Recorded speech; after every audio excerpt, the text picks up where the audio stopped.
Let's dive on into 6 players that you got to go ahead and just let your league mates draft in fantasy football this year. 6 names that are not late rounders, that are very obvious passes. 6 names that are going in the mid rounds of fantasy football drafts that your league mates just need to draft instead. You don't need to make that mistake. Let them make that mistake. So Cameron, we're going to start with you. Who is your first player? My first guy is Tony Pollard, and honestly, he probably is. I think he is the latest guy in drafts that we're going to talk about today. Maybe the last guy is. I think the last guy is pretty close to him in ADP. But last year, we were all very much in on Tony Pollard, and it was really disappointing. And a lot of it we feel like had to do with the injury. But there was a lot of worry, right? He had 250 attempts. He was 7th in snaps here, 6th in weighted opportunities, 7th in carries, 11th in targets, 2nd in red zone touches, and 6th in route participation. All is amazing.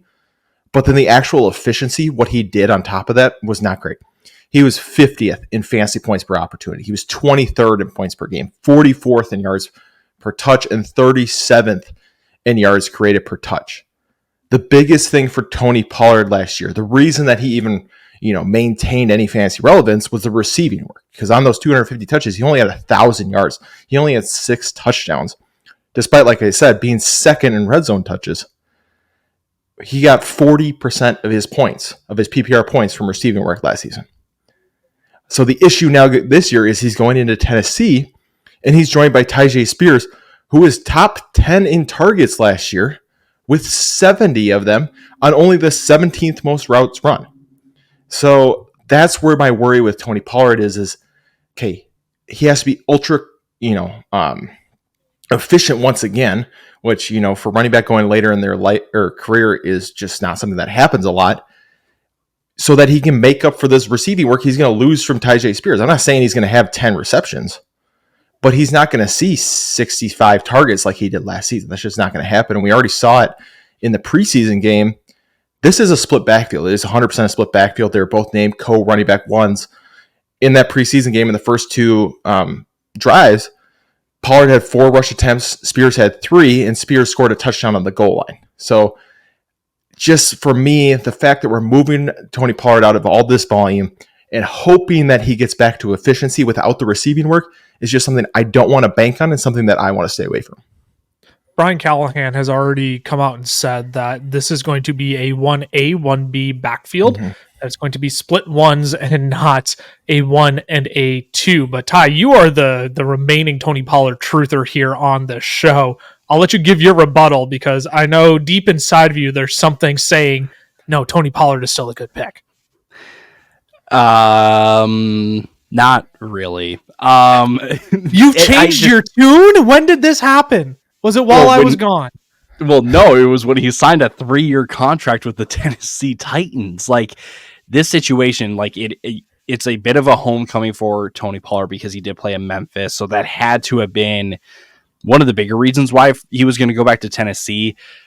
But I think a lot of people, when they saw the news of him signing with Tennessee, immediately went, well, we're not going to get what we saw last year in terms of volume and touches, just because they have a CJ Stroud in that backfield as well. So the reason why you need to avoid Pollard really is just because you will have no way of predicting what will be a Tony Pollard game and what will be a CJ Stroud game. They are going to be interchangeable, and those are the kind of split backfields that you need to avoid, even though people will probably recognize Tony Pollard as the bigger name, or it will be the more familiar name. But this backfield, like you said, just in one preseason game already, based on and with everything they've talked about in training camp, this will literally be a 50-50 split. And you won't be able to tell the difference in what game will be a Tony Pollard or CJ Stroud game. And I think there's something to be said about attacking ambiguity in your fantasy football drafts, because you can oftentimes find value amidst that ambiguity. Now, I think that is a much better strategy when you play in best ball leagues, like over on Underdog Fantasy. When you're attacking ambiguity in redraft, though, I am almost always going to take the value on a player who's going below the other rather than try and play a guessing game and just throw a dart at who's going the highest. Because right now, Tony Pollard is going as the running back 26 in the 7th round, and CJ Stroud is going nearly 2 full rounds later in the middle of the 9th round. I will be taking shots on Tyjae Spears all day, every day at that price tag with the ambiguity that's here, because the risk reward cost is significantly less than spending a mid 7th round pick on Tony Pollard and having, taking a swing and a miss on that instead. Unless if you have like a really strong conviction, like I once upon a time did about Zach Moss. I am now drafting a lot more Chase Brown in mock drafts, PPR redraft mock drafts, than I am Zach Moss right now. I'm still splitting my exposures in best ball, but I figured that was a helpful tip to close out, because you'll hear attack ambiguity, underdog. Hayden Winks and Josh Norris talk about it all the time. I think you 100% do that in best ball, and you can split your exposures up that way in all the different contests you're entering. But in a redraft league, I am almost 9 times out of 10 just going to take the running back that cost less in my drafts, because it's a higher return on value and it's a less of a risk I'm investing into the ambiguity. Tyler, let's talk about another player here who is going earlier than Tony Pollard, and is a name we've brought up on the show quite a bit, and I'm agreeing with you here. This is a guy that you just need to let your league mates draft. It's CJ Stroud, and he might be everyone's favorite sophomore quarterback. Might be a lot of people's front runner for MVP or early season MVP. Way too early, I'd even say. And it all comes from just off of what we saw last year. It was a phenomenal rookie season for CJ Stroud. He was 3rd in yards per attempt, 2nd in air yards per attempt. So they aired out the ball quite a bit. He was 5th in deep ball completion percentage. So when they did air it out, it usually resulted in very good things for Houston's offense. And he was the quarterback 7 in fantasy points per game. But for this year, this is just a matter of looking at the range of outcomes for CJ Stroud and putting it into perspective. For CJ Stroud to deliver on ADP, or to exceed ADP at the quarterback 5, he needs to put up MVP numbers. And we take a look at MVP winners without substantial rushing upside in fantasy football over the last 5 years. We're talking about Patrick Mahomes and Aaron Rodgers, because both of them have won it twice in the last 6 years, technically, because we're going to go all the way back to 2018. Mahomes in 2018 threw for 5,000 yards and 50 touchdowns. Rodgers in 2020 threw for 4,300 yards and 48 touchdowns. Rodgers threw for 4,100 yards in 2021 with 37 touchdowns. And Mahomes in 2022 threw for 5,200 yards and 41 touchdowns. Mahomes' finishes, QB1 and QB2 in points per game. Rodgers' finishes, though, the quarterback 6 and the quarterback 8 in fantasy points per game. And all I have to just ask at that point is just, which do we think is more likely for CJ Stroud to hit? Is it going to be closer to the Aaron Rodgers range of production, or is it going to be closer to Mahomes? And I would hope that you guys would also argue that it's probably going to be closer to Aaron Rodgers than it is to Mahomes' numbers. So again, for the quarterback 5 price tag that you have to pay in the middle of the 4th round, it's just a hefty price to pay when there are quarterbacks like Anthony Richardson and Kyler Murray that go much later than he does that have a better chance of outscoring CJ Stroud this year. So you like the player. This is just a matter of, man, there are just better quarterbacks that will outscore this guy later on in drafts. Yeah, the one thing you have to keep in mind with CJ Stroud is you brought up the rushing floor. This guy doesn't have a ton of mobile upside based on his rookie season. Can he scoot a little bit? Yeah, I think he'll probably have more than a projected pace of 44 rush attempts this year, but only 3 quarterbacks have finished top 5 in fantasy quarterbacks in the last 5 years with less than 50 rushing attempts. Tom Brady, Matthew Stafford, Aaron Rodgers, all of them, count them, through 41 or more touchdowns. As much as I love CJ Stroud's weapons, I don't think he hits 40 plus touchdowns this year. And again, you look at the other guys going around him, and then I'll kick it over to you, Cameron, because I know you're just going to pile on here. Anthony Richardson going 4 picks afterwards. Joe Burrow going a full round afterwards. Dak Prescott nearly 2 full rounds afterwards. Like, I know you're not going to convince me that those guys don't have as much upside as CJ Stroud does, Cameron, but they absolutely do. So go ahead, pile on. Pile on the rest on CJ Stroud, because we're all not a fan of his ADP at quarterback 5. Yeah, I mean, you talk about that Aaron Rodgers season, right? Rodgers had 40 total touchdowns. He only threw 4 picks, 4,100 yards. He was then the quarterback 7 in points per game that year. The 2021 year, to be fair, was unbelievable from a quarterback position. We had 11 quarterbacks finish with over 20 fantasy points per game. Yeah. Which, if you look at last year's, I think we had 3 or 4 finish with over that amount. But in that mix, right, to get to 20 fantasy points a game, you had Stafford 4,841, Burrow 4,634, Dak 44 and 37, right? And these are just the 11, 10, and 9, on the season in points per game. So, and then you look at the rushing quarterbacks. Kyler only had 3,700 yards, 24 passing touchdowns. He was the quarterback 4 in points per game. Jalen Hurts only had 3,100 passing yards and 16 passing touchdowns. He was quarterback 6 in points per game. So it's just, the rushing just makes such a difference where you just don't have that margin of error. That's really what it comes down to, is like Ty's not saying CJ Stroud can't hit it. Like, that's in the realm of possibilities. It's just the margin for error is so small with these passing quarterbacks that if anything doesn't go right this season, you've lost it at ADP, and you can get a guy who's similar in Joe Burrow or Dak Prescott if you really want a passing quarterback 3 or 4 full rounds later than you are getting CJ Stroud. Well, and what you're passing up on in that range to take CJ Stroud is Mark Andrews goes at 47, Malik Neighbors at 48, Trey McBride at 49, CJ Stroud goes at 50, but then Dalton Kincaid, Amari Cooper, Anthony Richardson, T. Higgins, James Conner. I mean, those are guys still in that range. I mean, Joe Burrow, again, a full round later.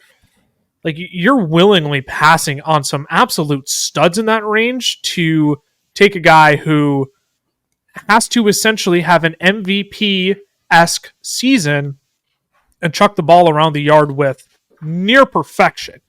Now, he has the weapons to do it, but again, your opportunity for return on investment here is significantly lower than we would typically like.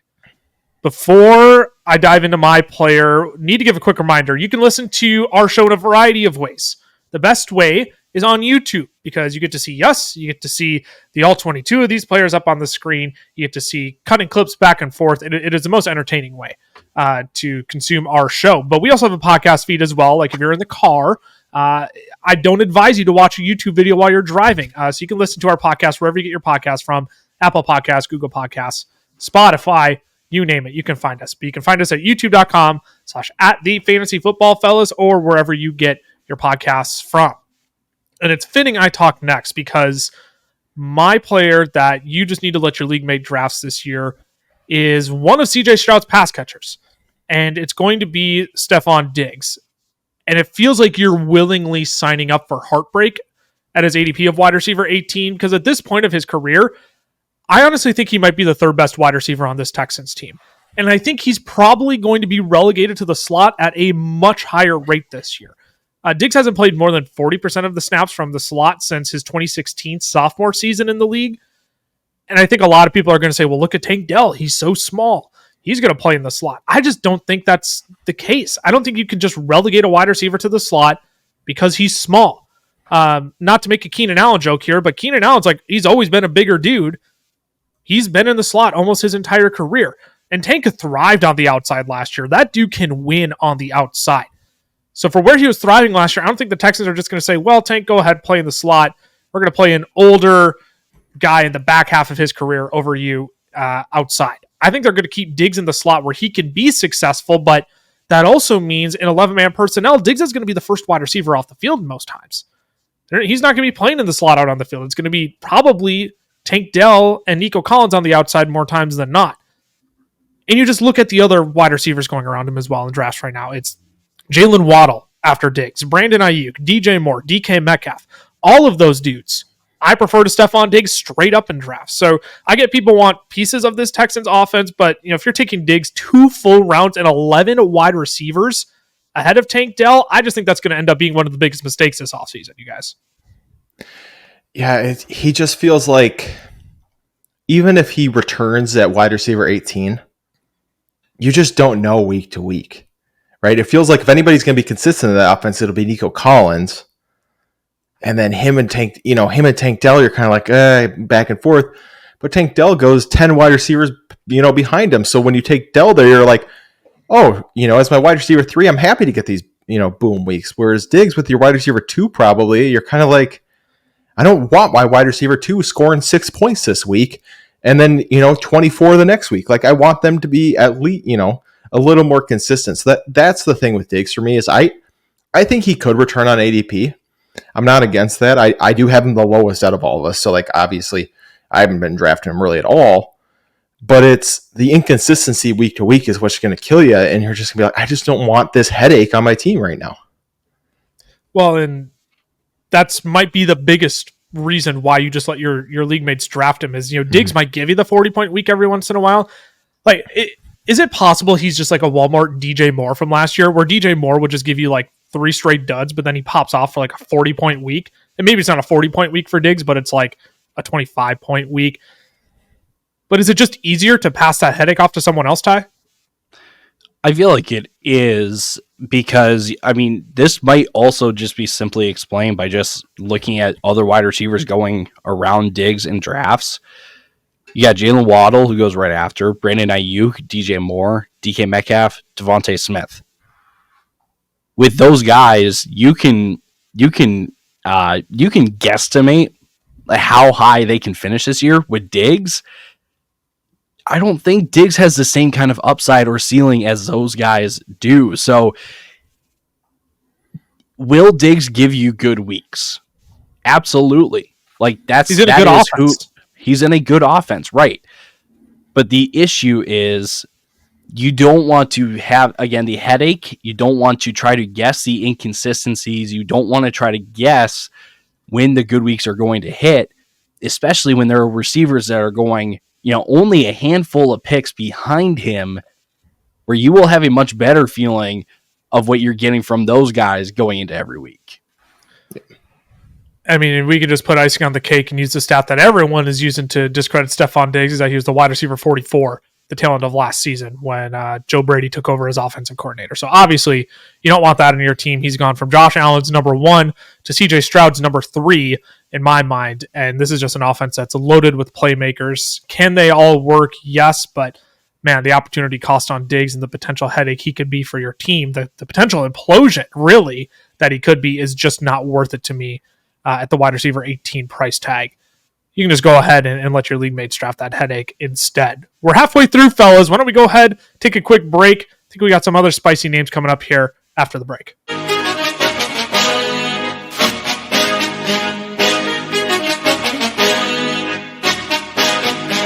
Today's podcast episode is brought to you by Underdog Fantasy, where it is best ball summer. There are 5 core best ball tournaments to play in with over $20 million up for grabs this summer. You can even take a crack at winning the top prize of $1.5 million in their infamous Best Ball Mania 5 contest. To enter, head to UnderdogFantasy.com or download the app and use the code FELLAS to get a first deposit bonus up to $250 and our 2024 draft guide for free. Again, head to UnderdogFantasy.com or download the app and use code FELLAS to sign up. Must be 18 plus and present in a state where Underdog Fantasy operates. Terms apply. Concerned with your play? Call 1-800-522-4700 or visit npcgambling.org. Alrighty, we are back. 6 players that you just need to let your league mates draft this year. Cameron, I'll let you kick us off here with player number 4. Who is it? It's Jayden Reed, and I think Jayden Reed can be special when he's on the field, can be really good. But the matter of fact is he's looked at as the third option in this Packers offense, no matter who's on the field. And it really comes to light when you look at his snap counts last season. From week 7 to week 13, I'm just going to read the snap counts for him, Romeo Doubs, and Christian Watson. The reason I'm doing 7 to 13 is those were the weeks that Christian Watson was healthy. In those weeks, Romeo Doubs 80. Week 7 was Romeo Doubs 81, Watson 88, Jayden Reed 48. Week 8, Romeo Doubs and Watson both 82%, Jayden Reed 78%. So that was a good week for Reed. But then week 9 was 86 for Doubs, 78 for Watson, and only 39 for Reed. I won't go through the rest because I don't want to bore you with the same numbers, but it's much of the same for the rest of that time. There was only one more time in that stretch that Reed hit 70% snap count for a game, and that was week 12. But in that same game, Doubs and Watson both still had 88% snap share. In 2023 as a whole, he had a lower snap share, which was he had 56% snap share overall. That was lower than JSN, Rashee Rice, Cedric Tillman, Treylon Burks, Trey Palmer, Wan'Dale Robinson, and Josh Downs. Those are some gross names. Like you hear JSN or Rashee Rice, you're like, oh, he's doing all right. Then you hear Cedric Tillman, you're like, what the heck? Right? He's just not on the field enough to make you confident to take him where he's currently going. And that's really my argument for Jayden Reed, is he's going 2 full rounds ahead of Christian Watson. He's going almost almost 4 full rounds of Romeo Doubs, who are both seeing the field more than he is. And even when Christian Watson was out last year, in the 3 games that him and Dontavian Wicks were on the field at the same time, Wicks outsnapped him 2 of the 3 games. So Reed has really been relegated to that slot, the third wide receiver role in this offense. And the Packers play 11 personnel about 63% of the time, which is 18th in the NFL. So they're not rolling out 3 wide receivers consistently. It's only 63% of the time. So that's my worry with Reed, is he's just not going to see enough time on the field. And even when Watson was gone in weeks 1 through 6, he was 6th in red zone targets, right? He had 8 touchdowns last year. That's awesome. But when Watson came back, Watson was 2nd in red zone targets week 7 through 13, whereas Reed was tied for 32nd with only 4 of them. So that's really what the worry is with Reed, is he's just not going to be on the field enough. And Watson cuts into some of those more high, weighted opportunities, those more, fantasy point, more fantasy relevant opportunities that he really needs to, return on his current ADP. So that is my worry right now with Jayden Reed. I think we need to be a little bit careful in terms of just like copying and pasting snap counts from year to year. But if we've seen anything from this preseason too, the Packers had tweeted out, snap shares of the first team offense from their family night. This was about like a week and a half ago. And the snap shares were extremely reflective of last year's situation as well, where Dobbs led the team in snap share. Christian Watson was a very close second, but then it was Jayden Reed down at third in like the 50% range. And that's not to say that family night snap counts are predictive, are representative of what this season is going to be.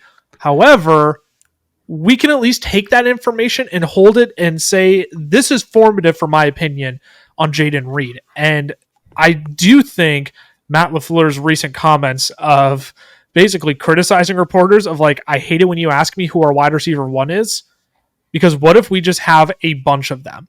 That to me says, I don't know how much is actually going to change for Jayden Reed. It might be the same. And if he is the third wide receiver, if he's kind of the odd man out between Christian Watson and Romeo Doubs, he becomes a lot less shiny of an option than he was when Christian Watson was missing time last year, Ty. You agree with the sentiment that your league mates should just go ahead and draft Jayden Reed, assuming he's the wide receiver 1 for the Packers this year? Yeah. I think I would venture as far to say that Jayden Reed won't be this team's wide receiver 1 this year. And this is a very similar argument that we made with Tony Pollard, right? Talking about the Titans backfield. Since it is pretty, there's really nothing that separates these guys or those guys. We're taking the later round guy or the guy that's going the latest. This feels very similar. Like the advanced metrics would say that Christian Watson is probably the wide receiver 1 or the wide receiver 2 target in this Green Bay offense. Sure. Yeah, I don't mind that. I will accept that to a certain extent. Romeo Doubs is the one that's going later, and it's almost 4 rounds later than Jayden Reed. And Romeo Doubs is on the field the most out of all 3 of those guys last year. So I think it is wise to just let your league mates kind of buy into, wow, look what Jayden Reed did last year. Just because I think this wide receiver room is going to be very, very close to each other come season's end in terms of fantasy scoring. And I think we all have been bigger Christian Watson fans than Jayden Reed fans throughout this offseason, purely because we were drafting Christian Watson last year as the wide receiver 26 because we believed in the athletic profile. And the only reason why we're fading him now this year is because the dude couldn't figure out his hamstrings, which he has now addressed in the offseason. And now that just doesn't matter because of what Jayden Reed did last year. So I agree. I think drafting Jayden Reed as the top Packers option is a mistake, especially when you look at the difference in ADP between these guys as well. Again, like you said, Ty, similar to Tony Pollard, we can attack the ambiguity, and more times than not, I'm just going to take the cheaper option out of the bunch. I believe in the athletic profile of Christian Watson still. I'm going to put some weight into the the quote unquote homework he's been doing to solve his hamstring issues this offseason. And I'm going to go ahead and just take him as the value. And I'm really starting to like Romeo Doubs a little bit as well for where he's going. For a guy who's probably just going to catch touchdowns. Like if he can have a Cortland Sutton-esque season this year, he's not going to draw the same amount of targets. But if Romeo Doubs is just putting up 7-8 touchdowns by the end of the season, I'm not going to be surprised. And he's going to give you a handful of weeks where you can definitely throw him into your flex. So yeah, as the most expensive option on Jayden Reed, I would agree. Just let your league mates draft him with the perceived wide receiver 1 role in this Green Bay Packers offense. But Ty, I'll turn it back over to you because we're going to talk about a former Green Bay Packer next. I think this is going to make one of us upset and one of us is going to be actually in agreement with you. It's Aaron Jones. And I think the one guy that doesn't like this just saw who it actually was, and he's not happy. Wow. Yeah. So I don't think it's really a secret that over the last 4 years, really since 2020, that Aaron Jones has just kind of been on a steady decline in terms of just fantasy production, right? We just take a look at points per game. In 2020, he was running back 4 at 18.5. In 2021, he was at 15.3, almost 3 full points less. He was still the running back 11, though, so it wasn't like that bad. In 2022, it was 14.6, still the running back 11 in points per game. Not terrible, but again, that is almost then a 4-point drop from where it was in 2020. And then last year, yes, he dealt with injuries, but he only put up 12.3 fantasy points per game on average when he was healthy. That was the running back 26. And you take a look at total touchdowns, right? He had his big year in 2019, and then it went to 11 in 2020, 10 in 2021, 7 in 2022, and just 3 last year. He will turn 30 this season. And if we're calling a spade, the only reason why he's going at the running back 18 is just because he's one of the last running backs that has what I will call big opportunity, essentially just the ability to play on all 3 downs. James Conner, DeAndre Swift are really the only 2 running backs that go after Aaron Jones that have that kind of opportunity in front of them. All the other ones, right, we're looking at Ramondre Stevenson. He could, but maybe Antonio Gibson gets more involved on 3rd downs. David Montgomery, he's splitting a backfield with Jahmyr Gibbs. Najee Harris has Jalen Warren, Zamir White. Maybe he emerges as a guy that's playing all 3 downs, but I feel like that running back room in Vegas is going to be more of a revolving door than we want it to be. So, again, Aaron Jones, we all like the player. We think he landed in a very advantageous situation in Minnesota where he figures to get a decent amount of receptions because that is probably the one thing that they needed in that backfield, and that's what Aaron Jones brings. But I just don't know how high Aaron Jones can finish in the situation that he's in Minnesota. But the running back 18 feels about right for where he will finish. There are guys just going after him that I think could outscore Aaron Jones by season's end.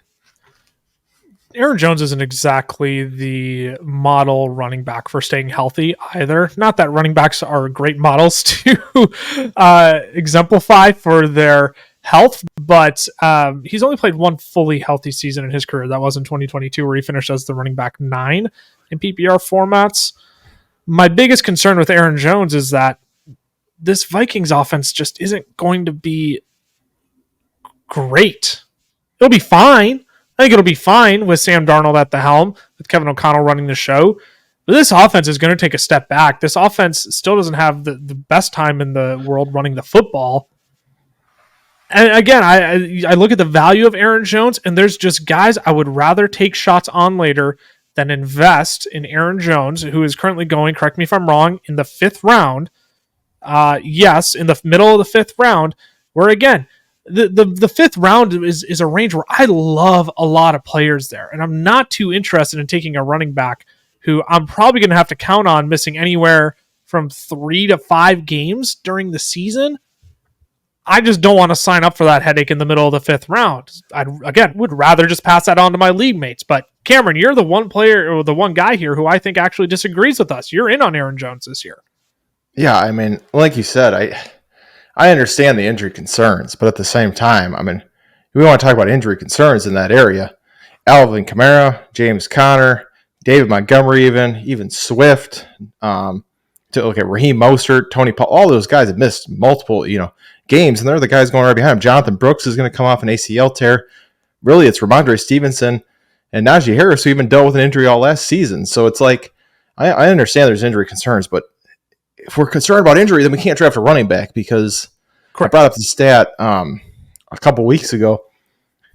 Josh Jacobs and Aaron Jones have missed the same amount of games since Aaron Jones came in the league, or since Josh Jacobs came in the league, right? And we call Aaron Jones injury prone. So it's just like all these running backs are missing ample amount of time. And I look at Aaron Jones last season, dude kind of turned it on at the end of last year, right? He was averaging. I lost my spot of where Aaron Jones was now. Dang it. Right, he was averaging 5.2 yards per carry on the season. Over the last 4 games, he was running back 21, 17, 19, 11. Not great finishes, but he went 13 carries for 53 yards, 21 carries for 127, 20 carries for 120 yards, and 22 carries for 111 to close out the year. And then he played really well in those playoff games for them, scoring 3 touchdowns in the playoffs as well. So he turned it on, and when he's healthy, he's still fantastic. That's the thing for me, is he still looked good when he was healthy. I understand the fantasy points kind of came down. He wasn't great at scoring touchdowns, but he doesn't have A.J. Dillon anymore, who they just feed it to around the red zone, even though A.J. Dillon wasn't great. They have Ty Chandler. Ty Chandler is not a goal line back. Ty Chandler is not a guy who's going to come in and vulture touchdowns from Aaron Jones. So that's the thing, is I still think this Vikings offense is going to be good under KOC. I think with KOC and Justin Jefferson, no matter what happens, I think they're going to score touchdowns and move the ball. And with that, I think Aaron Jones gets carries because they need to rely on running backs. And I still think he's a receiving threat out of the backfield. So with all those things coming together, the only reason you should be out on him is truly as if you think there's no way he can stay healthy this year. That for me, that's what I think. I understand, like, you guys the efficiency's probably going to come down. He's going to turn 30 this year. There is that age thing. So I do understand that as well. I shouldn't say that's the only reason, but for me, he still looked fantastic last year. He still played really well. So I'm still in on Aaron Jones. I can understand the perspective of there is a lot more that's going to favor him in this Minnesota Vikings offense. And I think you could actually make a case too that this Vikings team is going to be playing from behind more times than not. I think this defense is still a big work in progress, where Aaron Jones is probably going to be out on the field catching the football in check down situations, in third down situations, where if they're going to be playing from behind and throwing the football, Aaron Jones's production may not come from rushing touchdowns in the rushing game. It may actually come through the air in the receiving game. And I think there is some value to be had there, but I also question, again, given his age, given the juice that Ty Chandler admittedly has, I think we all just need to take a moment to realize, like, Ty Chandler's got some juice. The reason why he didn't stay on the field last year because he's absolutely terrible at pass production. So I think if you start to mix in Ty Chandler, with Aaron Jones, a report came out last week, they're going to get Aaron Jones, hopefully, 15 to 18 touches. That's still 5, 6, 7, 8 touches that are probably going to go to Ty Chandler every single game too. There's a little bit of a balancing act here of how much does Aaron Jones's upside make up for the potential downside and lost opportunity. I think you can look at it through both lenses, where Ty and I are just looking at it through the pessimistic lens. You're looking through it from the optimistic lens of, like, hey, look, this offense will still be fine. He's in a brand new situation. Things can still break right for Aaron Jones. He's just got to stay on the field to absolutely maximize that, which I think just boils into some of the concern for Ty and I, if that's correct. I'll let you wrap us up here on Aaron Jones on. So I do want to just kind of dive into that report that you briefly mentioned that came from Dan Graziano over at ESPN. The Vikings believe Jones has always been at his best playing with a complementary back, and the expectation is that he and Ty Chandler will operate as 1A and 1B, as a 1A, 1B duo. And like you said, the Vikings will look to get Jones between 15 to 18 touches per game. That number could go over 20 depending on the game plan. And I feel like I feel like the better way to say that is game flow versus game plan. But regardless, that volume isn't much different with what he was getting in Green Bay. Over 97 games total with Green Bay, he averaged 12 carries and 2 to 3 receptions a game. So essentially, I this pains me as a Vikings fan, going from Green Bay to Minnesota will this Minnesota offense be able to keep up in pace in terms of yards and points scored as Green Bay will this year? I bet not. And so because of that, yeah, he might get the same amount of volume, but the volume might just be kind of, might be more just kind of filler volume, if we want to say it like that, than anything, substantial every week. I'm going to close this out here with one more running back. Same division. Ty, you brought his name up in your segment. It's DeAndre Swift. And I need to be clear, and I think we can all understand this. The Chicago Bears situation is not better than the Philadelphia Eagles. I just need to make sure we all understand that. This is not as good of an offensive line. He is still surrounded by a real solid group of playmakers. I mean, TJ Moore, Keenan Allen, Rome Odunze. And just because he's away from the tush push does not mean he's going to score more rushing touchdowns. We cannot just automatically equate those two. Probability-wise, listening to the Underdog Football Show, yeah, you can probably conclude it's more likely DeAndre Swift scores rushing touchdowns around the goal line this year without the tush push.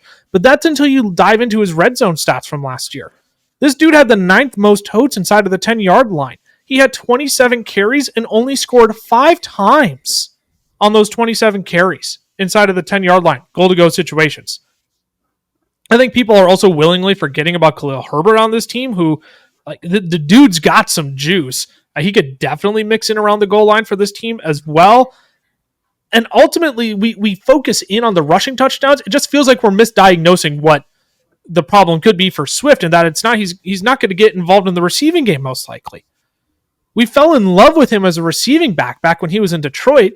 He only drew 49 targets with the Eagles last year and finished as the running back 24 in fantasy points per game in PPR format, so 12.5 points per game. I really, really don't think those targets get that much higher this year in the Chicago's offense when he's sharing target opportunities with DJ Moore, Keenan Allen, Rome Odunze, as I mentioned. People will want to throw Cole Kmet in there. I'm kind of just tossing Cole Kmet to the curb this year, but do we also forget about how nice of a player Roschon Johnson is too? I mean, not nice, but like, he can catch passes out of the backfield. I wouldn't be surprised if they see him rotate in on third down work as well. So I just don't see a path for a higher finish in the running back 20 if Swift doesn't catch the ball 45 to 50 times this year. If he's only drawing 50 targets, there's no way he gets there.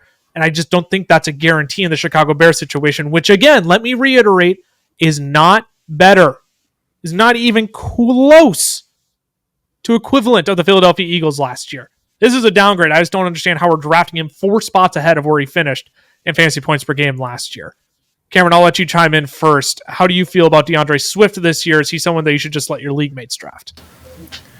Yeah, he's tough because, I mean, he did look decent. He only played 2 snaps in the preseason game, and they did use him in a screen pass, so he does have that upside. It's just, we forget too, Caleb Williams had 8 rush attempts a game last year, which is crazy because he only had 121 rushing yards on the season. So I do that math. I don't know how you can average 1.2 yards per attempt as a quarterback. That's just ridiculous. But that's another story. But it just goes to show Caleb Williams is willing to get out of the pocket, right? And when you have a quarterback who's willing to go out of the pocket, we've seen that with Lamar, we've seen that with Jalen Hurts. Kyler Murray's really the only rushing quarterback, the guy who gets out of the pocket, who dumps it off to his running backs. He's the only one, right? So unless Caleb is part of the exception, the rule kind of is running backs don't see that passing volume. I mean, like you said, if Swift doesn't see that passing volume, even on a good season where he's the lead back, we've seen it kind of proven he's not going to get it done if he doesn't get the passing volume. Now, like you said, you throw in Khalil Herbert, you throw in all those things. It just is, there's just too much things that go in, too many variables on top of a perceived lack of receiving work for me to be confident in DeAndre Swift. I'm just not sure we can put as much confidence into DeAndre Swift as the football player that we may be hyping him up to be. I'm not saying DeAndre Swift is a bad NFL player, but are we sure he is like part of this great running back tier? Or is he someone that we can actually afford to take off the field and filter in a Roschon Johnson, filter in a Khalil Herbert around the goal line? Again, similar to what the Eagles did at the start of last year. I know that's when Swift was best, but even over the back half of last season when Philly's offense went to crap, I mean, Swift was on the field quite a bit. I just think you could still see plenty of Roshan Johnson, still see plenty of Khalil Herbert this year as long as they're on the team.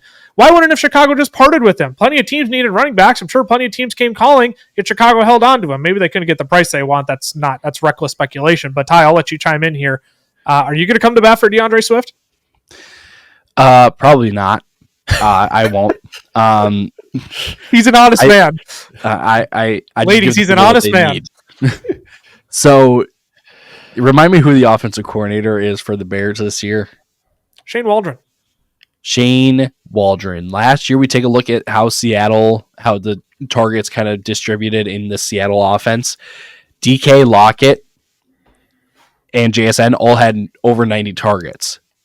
But then you had Noah Fant, Ken Walker, Kobe Parkinson, Zach Charbonnet, all somewhere between 34 and 43. Not saying that we're going to copy and paste this one, but I don't think that we can just like combine the Ken Walker and Zach Charbonnet targets and just give them to DeAndre Swift. And maybe the best way to explain it is this. Yes, Chicago does have Keenan Allen and DJ Moore and Rome Odunze. Just they will get 90 plus targets. That's just how this offense is going to operate. So then it's DeAndre Swift that's going to be kind of putting up the same amount of targets, you could say, to Cole Kmet. And I think all of us would say, like, we're not seeing Cole Kmet getting 70 plus targets this year. And if anything, it's probably going to be closer to like 60. And that's on a very, very positive. That's thinking very optimistic for the guy. So I don't think running backs have major roles in passing in Shane Waldron offenses. I mean, even we go back to 2022 with Ken Walker, he only had 35. Like you take out that big of a piece in a running back's outlook, it severely caps the upside. Again, I just don't think we can misdiagnose the solution for DeAndre Swift being more rushing touchdowns. He's never going to be the guy who scores 8, 9, 10 rushing touchdowns in the season. That's not who DeAndre Swift is. We all fell in love with him because he was explosive with the ball in his hands after catching a pass. When he got out in space in that Detroit Lions offense, that dude was magical. And if he doesn't get the opportunity to do it, I mean, this is a guy who is, correct me if I'm wrong, this is a dude who was drawing 70 targets a season in the Detroit Lions offense. If he doesn't even come close to hitting 50 this year, it's just so tough to see where this top 15 upside really comes from. And you're having to pay, the running back 20 for it, when I think that's probably close to where his ceiling is going to be if he's not going to get involved in the passing attack this year. And he paid the price for that when he was in Philadelphia as well. That's how we'll wrap out our episode. 6 players to just go ahead, let your league mates draft. Let them have the headache. Let them deal with the pains this season. You can follow us over on the socials. FF Fellas on Twitter, the FF Fellas on Instagram, Fantasy Football Fellas on Facebook and TikTok. I am at Lucas Wenzel on Twitter. Cam Law FFF for Cameron. Tyler_Plath with Tyler. We will be back tomorrow talking the inverse. 6 players your league mates are overlooking that you need to go ahead and draft in your leagues this year. Until then, stay safe, stay healthy. See y'all next time. Deuces. Deuces.